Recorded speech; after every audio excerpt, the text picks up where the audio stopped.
చుట్టూ నువ్వు తిరగమంటే దేవుడు ఏం చెబుతున్నాడు మనకి? ఇంతవరకు నా చుట్టూ తిరిగేవు చాలురా, నాకు నీకు కూడా విసుగొచ్చింది, ఇక నీ చుట్టూ నువ్వు తిరుగు, నీకు నువ్వు అర్థం అవుతావు అని చెబుతున్నాడు. ఆత్మప్రదక్షిణం అంటే అర్థం.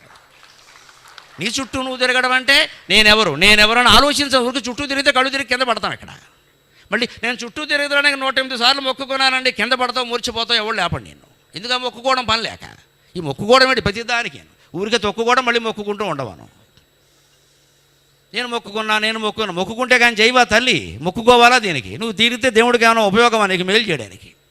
మా అబ్బాయికి చదువు రావట్లేదండి, 108 ప్రదక్షిణాలు ఒప్పుకున్నా, ఆ కొడుకు చుట్టూ తిరిగి ఉపయోగం ఉంటుంది, వాడికి చదువు వస్తుంది. లేదా నీ కొడుకు చుట్టూ దేవుడు తిరగాల వచ్చి పని లేక?